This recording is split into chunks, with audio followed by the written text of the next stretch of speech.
औज़ुबिल्लाहि मिनश्शैतानिर्रजीम बिस्मिल्लाहिर्रहमानिर्रहीम। मैं आपको पता है काउंसलिंग कोचिंग करता रहता हूँ। एक जो टर्मिनोलॉजी आजकल वो होता है ना, जब भी कोई बज़वर्ड आता है तो हम उसको मिस यूज़ करते हैं, ओवर यूज़ करते हैं और फिर अब्यूज़ भी करते हैं।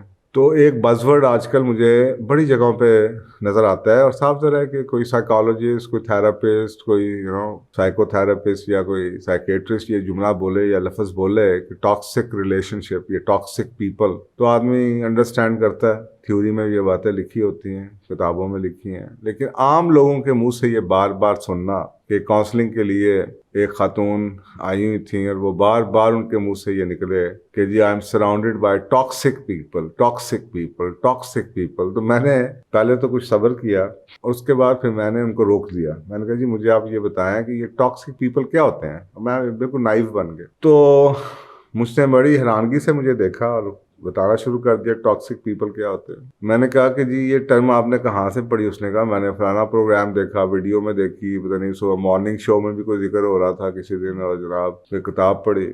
मैं आई वॉज शॉक्ड कि यार ये ऐसे ऐसे वर्ड वो हमारी ना साइकोलॉजी में एक पिग्मेलियन इफेक्ट होता है। और हम अक्सर बात कहते हैं कि यार आप बाज़ दफ़ा जो चीज़ कहना शुरू करें ना, आप किसी को कहें तुम चोर हो, चोर हो, चोर हो, तो आप देखेंगे कि लोग वो चोर बन जाता है। आप किसी को कहें ये बहुत तुम बहुत अच्छे हो, बुरा भी हो तो कहो अच्छे हो, अच्छे हो, अच्छे हो, तो वो अच्छा बनना शुरू हो जाता है। लोग कहते हैं, आसान अल्फाज में साइकोलॉजी में कहते हैं कि लोग जो उनसे एक्सपेक्टेशंस या जो उनकी ब्रांडिंग आप कर देते हैं ना, उसको फॉलो करते हैं। आप किसी को अच्छा कहेंगे तो अपनी ब्रांडिंग को फॉलो करेगा, अच्छा बनने की कोशिश करेगा।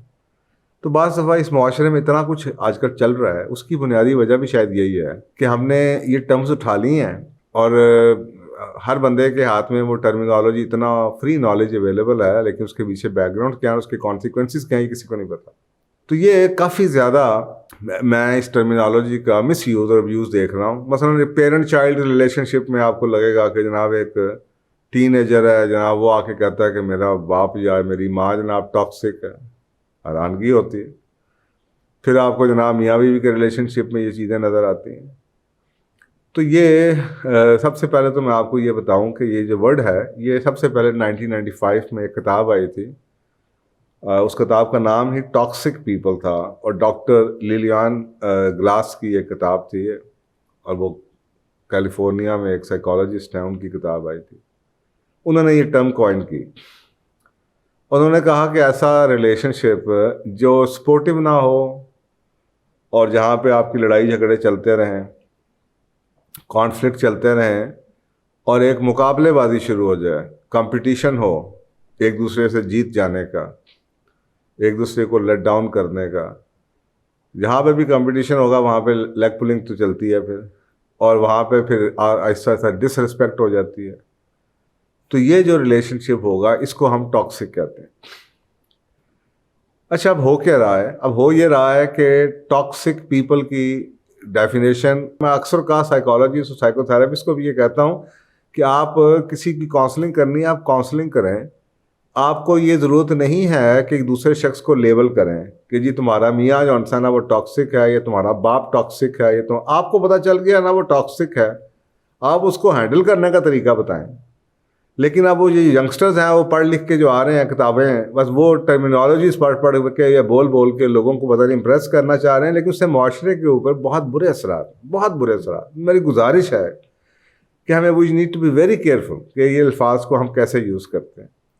इशू ये है हमारे में ना सेल्फ रेगुलेशन की प्रॉब्लम है, कमी है लोगों में। तो बजाय इसके कि वो साइकोलॉजिस्ट या साइकोथेरेपिस्ट उसको ये बताए कि आपके को अपने आप को प्रोटेक्ट करना है और सेल्फ रेगुलेट करना है, ताकि अगर आपको लगता भी है कि कोई शख्स आपको तकलीफ़ दे रहा है तो आप उसको लाफ आउट कर दें। वो कहते हैं ना लाफ इट आउट। आप किसी की बात को एक कान है, एक कान से सुने दूसरे से निकाल दें, अपने हंसते रहें, आप बात को इग्नोर कर दें। डिपेंड करता है रिलेशनशिप क्या है।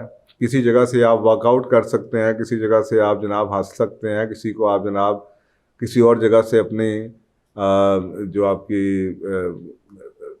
एस्केप थेरेपी है उसके थ्रू आप जनाब, फ़र्ज़ करें एक बंदा जो आपके पास नहीं रहता, आप हफ्ते बाद मिलता है, आपको 3 दिन के बाद मिलता है, तो आप जहाँ पे अवॉइड कर सकते हैं वहाँ पे अवॉइड कर देते हैं।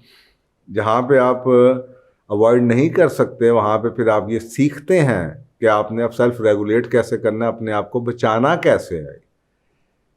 अपने आप को बचाने की आपको ट्रेनिंग देनी चाहिए और अपने आप को बचाने की आपको सीखना चाहिए, बजाय इसके कि आप ये हर बंदे को ये लेबल करके, तो होगा क्या, एक दिन आपके आगे पीछे कोई भी नहीं होगा, ये भी टॉक्सिक है, वो भी टॉक्सिक है, वो भी टॉक्सिक है, ये भी टॉक्सिक है, और आप अपनी टॉक्सिक लोगों की लिस्ट बना के सबको छोड़ के बैठ जाएंगे तो दुनिया में आप अकेले रह जाएंगे।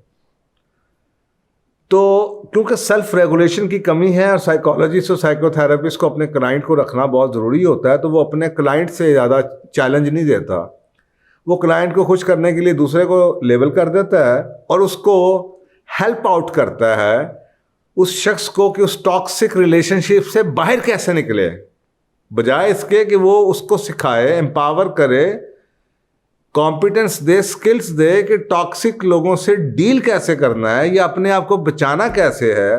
वो उसके लिए आसान तरीका ये है कि उसको टॉक्सिक बता के उसको कहता है कि इस रिलेशनशिप से वर्कआउट कैसे करना है। और इस तरीके से घर के घर और रिलेशनशिप टूटते चले जा रहे हैं और टूटते ही चले जा रहे हैं।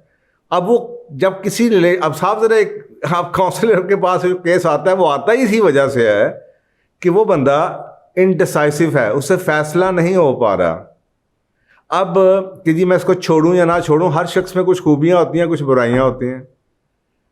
तो बजाय इसके कि वो उसकी बुराइयों को डाउन प्ले करे और उसको बताए कि आपने उसको ऐसे हैंडल करना है, वो उसको कहता है ये टॉक्सिक है, आप इससे रिलेशनशिप से वॉकआउट करें। वो कहता है, ये कहती है कि मैं वॉकआउट नहीं कर सकती। तो वो क्लाइंट को हेल्प करने के लिए उसकी बुराइयों को एम्पलीफाई करवाता है। वो ये कहता है, आपको पता है आपके साथ क्या हो जाएगा, आपने जो पिछले 10 साल पहले आप इम्तिहान नहीं पास कर सकी वो भी उसी वजह से था, फिर ये हो गया था वो भी इसी वजह से था, वो आप बीमार हो गई थी वो भी इसी वजह से था, आपको पता नहीं आपकी लाइफ के ऊपर इस टॉक्सिक शख्स ने क्या नुकसानात कर दिया है। वो एम्पलीफाई करता है उसकी बुराइयां ताकि उसका क्लाइंट आसानी से उस टॉक्सिक शख्स को छोड़ सके। चाहे वो बाप हो, चाहे वो हस्बैंड हो, चाहे वो बीवी हो, चाहे वो माँ हो, चाहे कोई दोस्त यार हो, चाहे कोई बहन भाई हो। तो वो अपना काम अपने क्लाइंट के लिए कर रहा है। ये उसकी सेहत पे असर नहीं पड़ता कि आपकी लाइफ में उसके बाद आप क्या होगा। ये एक ऐसी एग्जांपल मैं आपको देता हूं। आपके जिस्म का एक हिस्सा है जिस पे कैंसर लग हो गया है। अब आप तकलीफ में हैं, वो आपको तकलीफ दे रहा है, आप अपना बाजू काट दें, फेंक दें। अब ये बाजू तो कट चुका है, पेन तो आपकी सो कॉल्ड रुक जानी चाहिए, लेकिन आज भी ये कटा हुआ बाजू सारी जिंदगी आपको याद करवाएगा कि आपके जिस्म में से कुछ मिसिंग है। अब ये दोबारा कोई नई एक तरह से साइकोलॉजिकल डिसऑर्डर आ जाएगा, एहसास कमतरी आ जाएगी। तो आपने एक रिलेशनशिप तो तोड़ दिया, आपने रिलेशनशिप तोड़ दिया, आपने बड़ा अपने क्लाइंट के साथ उसके लिए हेल्प आउट कर दिया, उसको डिक्लेयर करके उसको जनाब कहा कि जी आप इसको छोड़ दें। उसको आपने एम्पावर किया, बूस्ट किया, मोटिवेट किया, कॉन्सिक्वेंसेस बताए, उसकी लाइफ असरात बताए, उसको ये सब कन्विंस कर दिया कि ये बंदे को छोड़ देना चाहिए। आपने उसके जिस्म का, आपने उसकी शख्सियत का, आपने उसकी ज़िंदगी का वो 15 साल 10 साल 20 साल जितना पुराना रिलेशनशिप था वो हिस्सा काट दिया। आपने पैसे अपनी जेब में डाले, आप आराम से बैठ गए उस शख्स के साथ। अब वो शख्स माजूर है, उसकी ज़िंदगी के 50 साल में से 20 साल का वो जो पैच है वो उस शख्स के साथ एसोसिएट है। वो कहते हैं ना कि आप किसी को काट भी दें, कोई रिलेशनशिप अनडू नहीं इतनी आसानी से हो जाते। ये शायद वो उनको नहीं पता, लेकिन वो क्या करेंगे, पहले आपको उस रिलेशनशिप से निकालेंगे, उसके बाद जो आपको और साइकोलॉजिकल प्रॉब्लम्स आनी शुरू होंगी, फिर उसके ऊपर आपको एस्केप देंगे। आपको कहेंगे आप अपने आप को बिजी कर लें, आप अपने आप को जॉब कर लें, आप जनाब इस चीज़ में बिजी हो जाएं, उस चीज़ में बिजी हो जाएं, ताकि उस शख्स के काटने से जो आपको नुकसानात हुआ है उसको रिलेशनशिप के, वो भरने की कोशिश करेंगे। आप डेट मारना शुरू कर दें, आपको नया दोस्त ढूंढ लें, आपको नई दोस्ती लगा लें, वो आपको उसको पैच करने की कोशिश करेंगे। आपके ख्याल में ये ठीक है? आप फ़र्ज़ करें आपको बड़ा अच्छा शख्स को मिल जाता है, उसकी रिप्लेसमेंट। अच्छा, शादी की ज़बान में आप उससे कहेंगे आपको एक हस्बैंड आपने छोड़ दिया या बीवी छोड़ दी, अब आपने दोबारा नया रिश्ता कर लिया।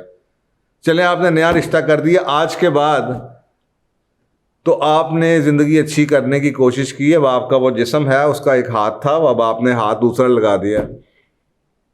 आपके ख्याल में वो जो पहला हाथ था, वो जिसके साथ ज़िंदगी में 20 साल गुजारे, जो आपके जिस्म का, आपके इंटीग्रल पार्ट था आपका, आपको कभी ना कभी तो याद आएगा, और वो जो याद आएगा वो बहुत तकलीफ दे होगा। तो मैं आपको सिंपल सा बता रहा हूँ कि psychotherapist has nothing to lose, उसका कुछ नहीं जाना आपका रिलेशनशिप तोड़ के। आपको ये फैसला करना चाहिए कि कॉन्सिक्वेंसेस आपने क्या बेयर करने हैं, और क्या ये बेहतर है कि इस रिलेशनशिप को ठीक कर लिया जाए, और क्या गारंटी है कि नए रिलेशनशिप पे किसी और किस्म की टॉक्सिसिटी नहीं होगी।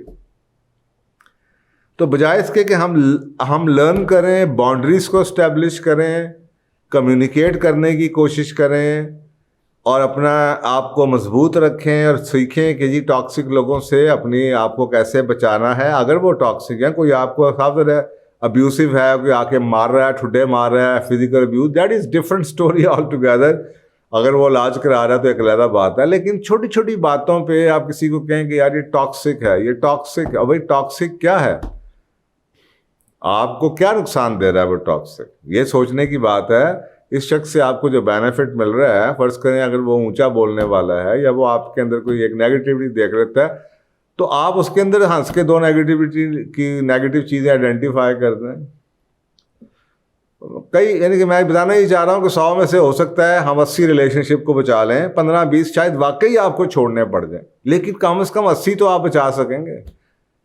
लेकिन हर आसान तरीके से हर शख्स को ये लेबल किया जाए, उसको टॉक्सिक डिक्लेयर करके उसको छोड़ दिया जाए, आप, ये आसान काम नहीं है। आपकी ज़िंदगी में से लोगों का एक हिस्सा है, वो आपके जिस्म के अंदर समझ लें एक इंटीग्रल पार्ट बन जाते हैं। जिन लोगों के साथ आपने लंबा टाइम गुजारा होता है, उन चीज़ों को चलाने की कोशिश की जाती है।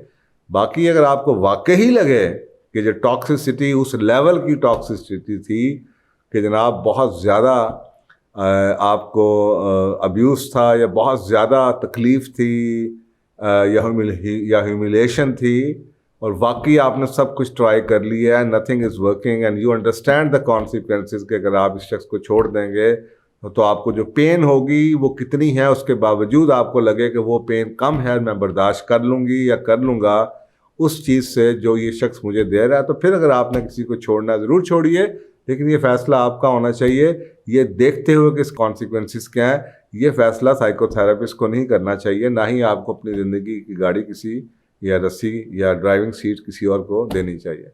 जज़ाकल्लाह।